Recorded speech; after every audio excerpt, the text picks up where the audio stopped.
نتوكل عليه ونعوذ بالله من شرور أنفسنا ومن سيئات أعمالنا من يهده الله فلا مضل له ومن يضلل فلا هادي له ونشهد أن لا إله إلا الله وحده لا شريك له ونشهد أن سيدنا وسندنا وحبيبنا ومولانا محمدا عبده ورسوله صلى الله عليه وعلى آله وأصحابه وبارك وسلم تسليما كثيرا أما بعد قال الله تبارك وتعالى في القرآن المجيد فأعوذ بالله من الشيطان الرجيم بسم الله الرحمن الرحيم ولنبلونكم بشيء من الخوف والجوع ونقص من الأموال والأنفس والثمرات وبشر الصابرين الذين إذا أصابتهم مصيبة قالوا إنا لله وإنا إليه راجعون صدق اللہ العظیم۔ محترم ناظرین اکرام، ابھی میں نے قرآن کریم کی آیت مبارکہ کی تلاوت کی ہے، جس میں اللہ رب العزت والجلال نے ایمان والوں سے خطاب کرتے ہوئے ارشاد فرمایا اور ہر زمانے میں ہر دور میں اللہ رب العزت والجلال نے ایمان والوں کی آزمائش کی ہے، اور ایمان والے بندے آزمائش میں مبتلا ہوتے ہیں، اور اللہ تعالیٰ نے خود ہی آزمائش کی وجہ بھی بتلائی، الذی خلق الموت والحیاة لیبلوکم ایکم احسن عملا، ہم نے تم کو موت اور حیات دی ہے، یعنی اللہ تعالیٰ نے زندگی بھی دی ہے اور اللہ تعالیٰ موت بھی دیتا ہے، تو اس کا مقصد کیا ہے؟ لیبلوکم، تاکہ تم کو آزمائیں، اور آزمائش کیوں ہوتی ہے؟ ایکم احسن عملا، کہ ہم تم کو دیکھیں گے کہ تم میں کون بہترین عمل کرتا ہے۔ حالات میں، آزمائش میں گھبرا کر صحیح راستہ چھوڑ دیتے ہیں، یا جو صحیح راستہ چھوڑے تھے پھر سے صحیح غلط راستے کو چھوڑ کر صحیح راستے پر آ جاتے ہیں، تو یہ اللہ کی آزمائش ہے۔ اور اس وقت پوری دنیا میں کورونا وائرس کا جو ڈر اور خوف پیدا ہوا ہے، اس کی وجہ سے پوری دنیا کے اکثر ممالک میں لاک ڈاؤن ہو چکا ہے، پوری دنیا بند ہو چکی ہے۔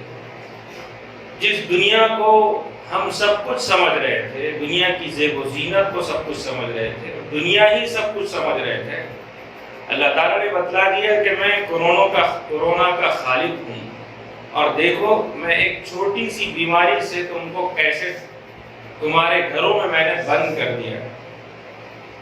اب رہا مسئلہ، جب ہمارا خالق ساری دنیا کا اور سارے کائنات کا خالق و مالک ہمیں اپنی قدرت تو بتا رہا ہے، ہر چیز میں اللہ کی قدرت ہے، ایمان والا جانتا ہے اس کو، لیکن اس وقت مختصر عرض یہ ہے کہ یہ جو حالات اس وقت پیدا ہوئے ہیں، ان حالات میں کیا یہ حالات پہلی مرتبہ آئے ہیں، یا ایسے حالات دنیا میں ہمیشہ آتے رہے ہیں؟ ہم سب کے آقا محمد رسول اللہ صلی اللہ علیہ وآلہ وسلم کا اسوہ ہر جگہ موجود ہے۔ اللہ تعالیٰ نے بیان فرمایا لَقَدْ كَانَ لَكُمْ فِي رَسُولِ اللَّهِ أُسْوَةٌ حَسَنَةٌ، تمہارے لیے محمد رسول اللہ صلی اللہ علیہ وآلہ وسلم کی زندگی ایک بہترین آئیڈیل، بہترین نمونہ اور اسوہ ہے۔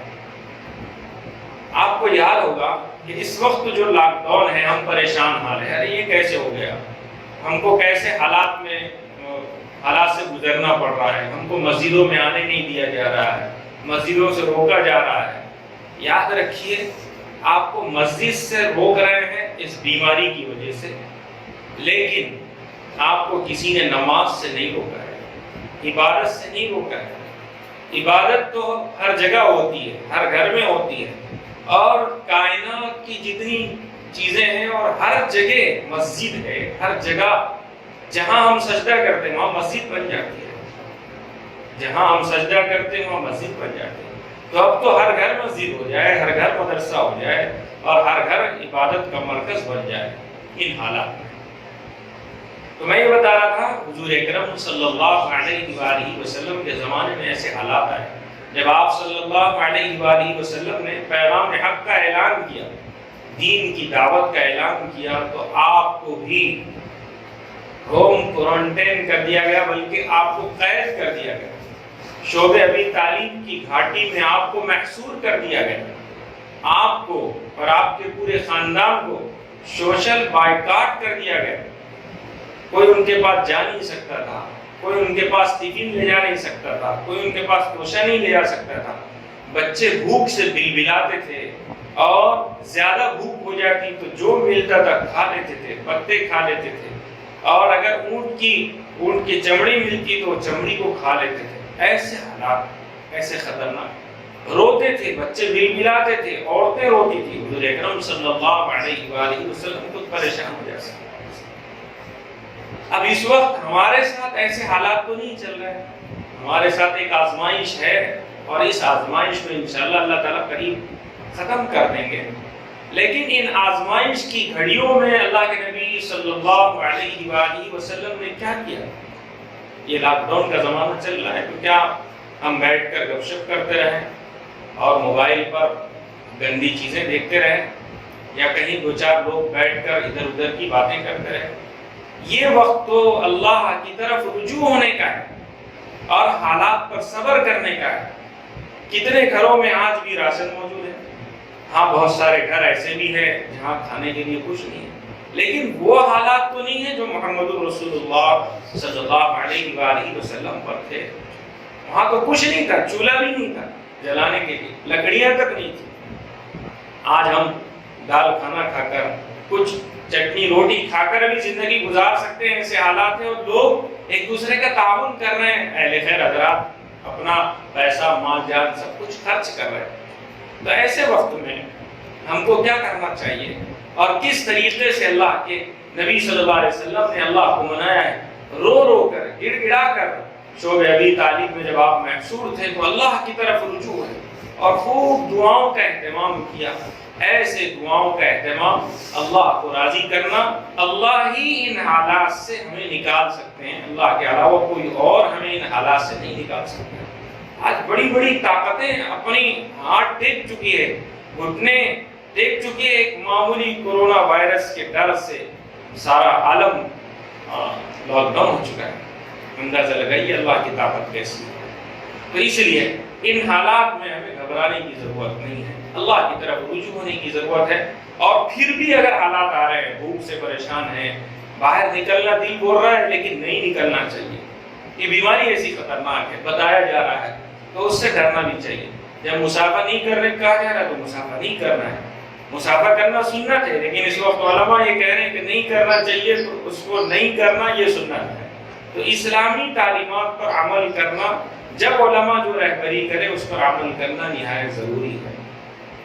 اب زمانے میں حالات کیسے چل رہے ہیں، اور کورونا کے خوف سے ہم آزمائش میں مبتلا ہے، گھروں میں بند ہے، ظاہر سی بات ہے کسی جیل میں نہیں لے جا کر رکھ دیا گیا، جیسے محمد رسول اللہ صلی اللہ علیہ وسلم کو شعبہ ابی طالب کی گھاٹی میں قید کر دیا گیا۔ آپ کو اپنے گھروں میں رہنے کے لیے کہا جا رہا ہے، بِشَيْءٍ مِّنَ الْخَوْفِ۔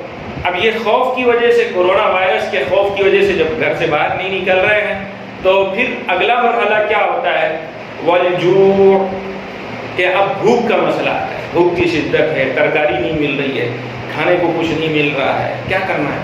یہ آزمائش ہے اللہ کی طرف۔ اب لوگوں کے سامنے ہاتھ پھیلانے کے بجائے اس پروردگار عالم کے سامنے ہاتھ پھیلائے جو خالق بھی ہے، جو مالک بھی ہے، جو رازق بھی ہے، اور جو جلدی مان جاتا ہے، ماں باپ سے زیادہ جلدی مان جاتا ہے، 70 ماؤں سے زیادہ محبت کرنے والا خالق و مالک ہے۔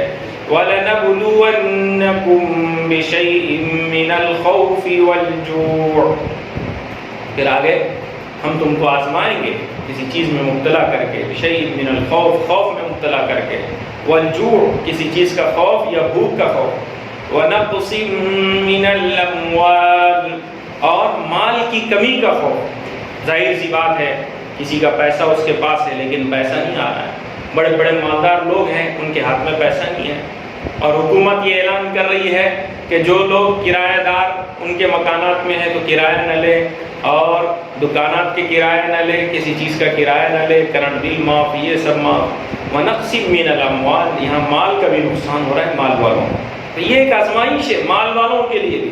اللہ نے مال دیا ہے تو اب مال والے ان حالات میں کیا کرتے ہیں؟ غریبوں کا خیال کرتے ہیں یا ان کے اوپر ظلم کرتے ہیں؟ کبھی اللہ تعالیٰ دے کے آزماتے ہیں اور کبھی اللہ تعالیٰ چھین کے آزماتے ہیں۔ وَنَقْصٍ مِّنَ الْأَمْوَالِ وَالْأَنفُسِ، اور کبھی جان کا بھی خطرہ ہوتا ہے، دواخانے بند ہیں، پرائیویٹ دواخانے بند ہیں، ڈاکٹرز پیشنٹ کو لینے کے لیے ڈر رہے ہیں، اور اب تک کئی خبریں آ چکی ہے کہ ڈاکٹرز کے نہ لینے کی وجہ سے چھوٹے چھوٹے معصوم بچے انتقال کر چکے ہیں، بڑے بڑے لوگ انتقال کر چکے ہیں، دواخانے میں جانے کے لیے راستے نہیں ہیں، تو یہ بھی ایک آزمائش ہے۔ وَالْأَنفُسِ وَالثَّمَرَاتِ، اور کبھی ہم رزق اور پھل اور پھولوں کے ذریعے سے، پھلوں کے ذریعے سے، جو تمہارے کھیت میں غلے ہوتے ہیں، پھل اگتے ہیں، ظاہر سی بات ہے کھیت والوں کے لیے ابھی کچھ دن پہلے حکومت نے اعلان کیا ہے کہ ان کو چھوٹ دی جائے گی، لیکن لیبر کے نہ ملنے کی وجہ سے، حالات کی وجہ سے ان کا بھی نقصان ہوتا ہے۔ اب آگے قرآن کریم میں جو بات بیان کی جا رہی ہے وہ یہ ہے، اللہ تعالیٰ ارشاد فرما رہے ہیں وَبَشِّرِ الصَّابِرِينَ، ان تمام حالات میں صبر کرنے والوں کو خوشخبری سنا دیجئے۔ یہ اللہ تعالیٰ کا ارشاد ہے، جو صبر کرے گا، کسی کے بھوک کی وجہ سے صبر کر رہا ہے، یا گھر میں رہنے کی وجہ سے اسے صبر کرنا پڑ رہا ہے، یا مال کے نقصان ہونے کی وجہ سے صبر کرنا پڑ رہا ہے، کھیت اور غلے کے اور پھلوں کے نقصان ہونے کی وجہ سے صبر کرنا پڑ رہا ہے، تو اللہ تعالیٰ نے فرمایا وَبَشِّرِ الصَّابِرِينَ، صبر کرنے والوں کو خوشخبری سنا دیجیے۔ اور پھر آگے فرمایا کہ جن پر مصیبت آتی ہے ان کو کیا کرنا ہے، تو اللہ تعالیٰ نے وہ بھی ایک علاج بتلایا ہے، اور مصیبت ایمان والوں کے لیے ایک آزمائش بھی ہوتی ہے اور گناہوں کے معاف ہونے کا سبب ہوتا ہے۔ شرط یہ ہے کہ دل سے ہم اللہ کی طرف رجوع ہو۔ اگر ان حالات میں ہم سدھریں گے نہیں، بس جہاں بیٹھے گپ شپ ہو رہی ہے، ادھر ادھر کی باتیں ہو رہی ہے، موبائل میں مصروف ہے، یا ایک دوسرے سے ملنے کے لیے کہیں ہم پولیس محکمے کا، حکومت کا ساتھ نہیں دے رہے ہیں، ایسی بات بہت غلط بات ہے۔ اور پھر اللہ تعالیٰ نے فرمایا دیکھو آزمائشیں اور بھی خطرناک ہوتی ہیں، پھر انشاءاللہ اگلے بیان میں آپ کو کیسی خطرناک آزمائشیں اللہ کے نبی کے ساتھ، صحابہ کے ساتھ اور اولیاء اللہ کے ساتھ ہوئی ہے اس کو بیان کیا جائے گا۔ اس وقت ایک بات کہ مصیبت جب آتی ہے تو پھر ایمان والے کیا کرتے ہیں؟ قرآن کریم میں اللہ تعالیٰ نے ارشاد فرمایا الذین اذا اصابتهم مصیبہ، جب ان کے اوپر کوئی مصیبت آتی ہے، ان کو کوئی مصیبت پہنچتی ہے تو کیا کہتے ہیں؟ قالوا انا للہ وانا الیہ راجعون، ایمان والے کہتے ہیں کہ اللہ ہی کی طرف سے ہے اور ہم کو اللہ کی طرف ہی لوٹ کر جانا ہے۔ تو اس لیے یہ آزمائش کی گھڑیاں ہیں اور ہم کو دل سے یہ پڑھنا چاہیے ہمیشہ، جب کہیں مصیبت کا خیال آ جائے، کوئی غم کی بات ہمارے دل پہ آ گزرے، ہمارے آنکھوں کے سامنے ہو، تو ہم یہ کہیں انا للہ وانا الیہ راجعون، یہ مصیبت اللہ کی طرف ہے اور ہم کو اسی کی طرف لوٹ کر جانا ہے، اور مصیبت کے ختم کرنے والی ذات بھی اللہ ہی کی ہے۔ تو پھر اس کے اوپر انعام کیا ملے گا؟ اولئک علیہم صلوات من ربہم ورحمہ، یہی وہ لوگ ہیں جن پر اللہ کی طرف سے رحمت اترتی ہے اور جن پر اللہ کی طرف سے انعامات کی بارش ہوتی ہے۔ اولئک علیہم صلوات من ربہم، ان کے رب کی طرف سے رحمت ہوتی ہے اور برکت کے فیصلے ہوتے ہیں۔ اور پھر فرمایا وَأُولَئِكَ هُمُ الْمُهْتَدُونَ، اور یہی لوگ ہدایت یافتہ ہے۔ تو ان حالات میں صبر کرنا چاہیے اور اللہ کی طرف رجوع ہونا چاہیے. خوب توبہ کا اہتمام ہو، استغفار ہو کثرت سے، تہجد میں اٹھ کر دعائیں مانگے. مسجدیں بند ہو گئی، اللہ ناراض ہو گیا ہم سے، اور اللہ تعالیٰ اپنے گھر کے دروازے کھول نہیں رہا ہے جب تک ہم ایسے. اللہ کو منانے کے لیے جو مسجد محبوب جگہ تھی اللہ کی، وہ محبوب جگہ بھی ہمارے لیے آج بند ہو چکی ہے. تو اب ہم اپنے گھروں میں رہ کر، اللہ تو ہر جگہ ہے، اللہ خالق و مالک ہے، اللہ زمین و آسمان کا پالنہار ہے، اللہ ہر ایک کی سنتا ہے، بالکل ہمارے دل کے قریب ہے. بس ہم دونوں ہاتھ اٹھا کر اس کو منانے کی ضرورت ہے. تو اس لیے اللہ کو منائیں. ہم اللہ تعالیٰ سے دعا کرتے ہیں، آپ بھی دعا کیجئے کہ اللہ رب العزت والجلال ہم سب کو اس کرونا وائرس کے خوف سے، بھوک سے اور ہمارے مالی اور جانی نقصان سے ہم سب کی حفاظت فرمائے، پورے امت مسلمہ کی اور پورے انسانیت کی. اور اللہ تعالیٰ امن و عافیت کا فیصلہ فرمائیں. اور آخری بات یہ ہے کہ ہم پورے طور پر مرکزی حکومت، ریاستی حکومت اور پولیس محکمے کا اور ڈاکٹروں کا پورا تعاون کرے، ساتھ دیں. اور اسی کے ساتھ ساتھ ہم اپنے مذہب اسلام کی حفاظت کریں اور کسی بھی طریقے سے ہمارے مذہب پر، مذہب اسلام پر ایک انچ، ایک ذرہ بھی آنچ نہ آنے دے کہ ارے یہ مسلمانوں کی وجہ سے ہو رہا ہے، ارے یہ مسلمان ایسا کر رہے ہیں. یہ موقع ہم اور آپ ایسا موقع نہیں دیں گے. یہی بات آپ حضرات کے سامنے پیش کرنی تھی. اللہ مجھے آپ کو عمل کی توفیق نصیب فرمائے. وآخر دعوانا ان الحمد للہ رب العالمین.